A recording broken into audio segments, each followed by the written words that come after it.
Hey everyone, my name is Aaron Ozy, the Director of Marketing for Music Theaterworks. I'm coming to you live from the North Shore Center for Performing Arts in Skokie. We just concluded day 2 of the first show of our 2021 season, Legends of the 50s and 60s Greatest Hits. Sitting next to me is Martin L. Woods, co-director of this fantastic production. Martin, how are you? I'm great.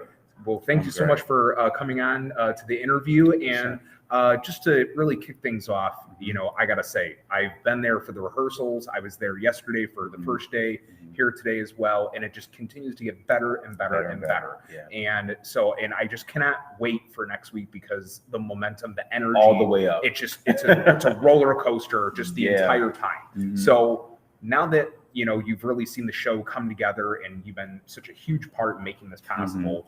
What kind of comments do you have after this is really wrapped up today? I mean, it was amazing. Like you said, it gets better and better every performance, just constantly improving. The singers, the actors are finding different nuances with their voices and things to play with on stage. It's really, really great to see.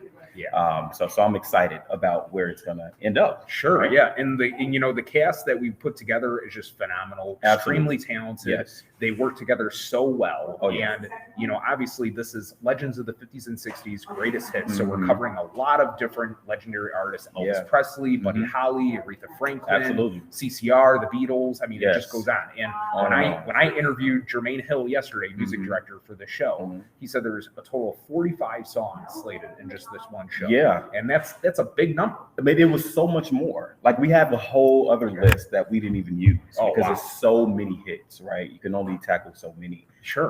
But I think we put together a good group of songs, but it's Yeah. so many more, And out of the songs that were really performed, did you really have fun, seeing anyone in particular? Like, did you gravitate towards any one band over the other? I really enjoyed Proud Mary, Yeah. Sing the Spins, and then Oh, yeah. I really enjoyed that.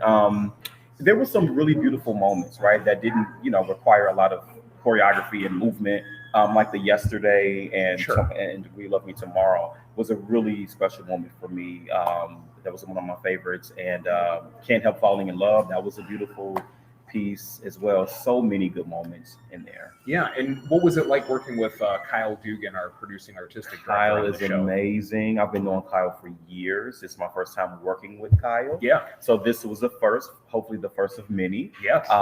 Such a joy, so professional, always prepared.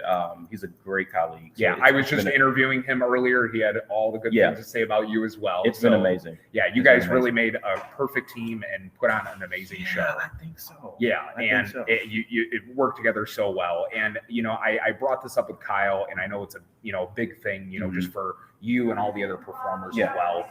Coming out of the COVID pandemic after a year and a half being on the low ball, really just getting things rolling again, returning to normalcy. I mean, what was your thoughts on really just getting back into action? Were you a little nervous? Were you really antsy to just get working again? I mean, what's your thoughts on that? You know what?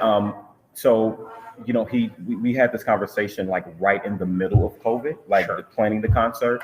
And I reluctantly said yes, because I had hope, right? So I knew that at some point we were going to be okay, right? We were going to have the shot and we were all going to be fine. But I have to say, when we actually started, I was a little nervous, but it was right at the time where, we had started to get the vaccine and everything was like looking up for us. So we really entered the process really hopeful. And really excited to get back to work. Like you said, I mean, people have been kind of waiting on the sidelines, waiting to get in because of COVID. So I'm really happy to see the arts kind of come alive again. So it's been really, really amazing to be at the forefront of like the new movement, right? Sure. The rebirth of the arts. And I think it's a much needed distraction following the past almost 2 years that we've gone through. Absolutely. Not just here in the US, but all over the world Absolutely. for that matter. Officially. And everyone seems very enthused out of the audience. I mean, the audience size continues to grow by the day. I actually loved seeing the audience. That was my favorite part, like watching people dance and recall the lyrics. Clap their hands. Yes, I mean, it was magical. It was. And, I think this, like I said, I mean, this is the first show of our 2021 season. We have 3 other productions scheduled for the rest of the year. Coming up next is Mamma Mia, then Ragtime, Yeah. Billy Elliot, the musical. So there's excited. definitely a lot going on. Yes. But I really do appreciate your time coming on today and being interviewed. My pleasure. And just really speaking to how things went today. And everyone listening at home right now, please go visit musictheaterworks.com, purchase your tickets, because as we said, it just keeps getting better and better. And next week, there's going to be a whole bunch more fun surprises. So really look forward to that. But in the meantime, take care, and we will talk to you more soon. Bye, guys.